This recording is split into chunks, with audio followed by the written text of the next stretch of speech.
জাপানের চারপাশ যুদ্ধবিমান দিয়ে ঘিরে ফেলেছে চীন। নতুন এক মহাযুদ্ধ আসন্ন। রাশিয়ার পরমাণু অস্ত্র বহনে সক্ষম একের পর এক বোমবার, যা নিয়ে রীতিমতো আতঙ্কে জাপান। পাশাপাশি 7টি রুশ এবং 2টো চীনের যুদ্ধবিমান প্রবেশ করেছে দক্ষিণ কোরিয়ার বিমান প্রতিরক্ষা শনাক্তকরণ অঞ্চলেও। যুদ্ধবিমান উড়িয়ে পুরো ঘটনা পর্যবেক্ষণ করছে টোকিও। সাম্প্রতিক সময় চীন ও জাপান উত্তেজনা চরমে পৌঁছানোয় বেইজিংয়ের পাশে সর্বশক্তি নিয়ে দাঁড়ালেন রুশ প্রেসিডেন্ট ভ্লাদিমির পুতিন। ওড়ালেন একের পর এক ভয়ঙ্কর সব যুদ্ধজাহাজ। এর মধ্যে আছে রাশিয়ার Tu-95 পারমাণবিক সক্ষমতার কৌশলগত 2টো বোমারু বিমান। এটি জাপান সাগর থেকে উড়ে গিয়েছে পূর্ব চীন সাগরের দিকে। সেখানে 2টো চীনা H-6 বোমারু বিমানের সঙ্গে মিলে প্রশান্ত মহাসাগরে দূরপাল্লার যৌথ টহল শেষ করেছে রুশ যুদ্ধজাহাজ।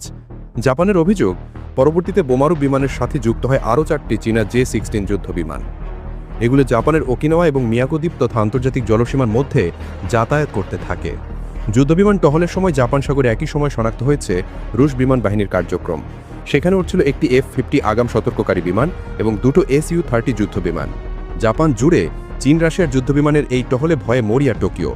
জাপানি প্রতিরক্ষা মন্ত্রী বলছেন, রাশিয়া চীনের যৌথ অভিযান স্পষ্টভাবে টোকিওর বিরুদ্ধে শক্তি প্রদর্শনের উদ্দেশ্যে করা হচ্ছে। এটি জাতীয় নিরাপত্তার জন্য গুরুতর উদ্বেগ। তবে এর পাল্টা হিসেবে যুদ্ধবিমানগুলোকে পর্যবেক্ষণ করছে জাপান। যুদ্ধবিমান টহলের ঘটনা সম্পর্কে জানিয়েছে রুশ গণমাধ্যম। জাপানের কাছে রাশিয়া এবং চীনের যৌথ ফ্লাইট 8 ঘন্টা ধরে চলে বলে জানিয়েছে মস্কো। এছাড়া দক্ষিণ কোরিয়ার সামরিক বাহিনী বলছে 7টি রুশ এবং 2টো চীনা বিমান প্রবেশ করেছে তাদের আকাশ প্রতিরক্ষার ভেতরে।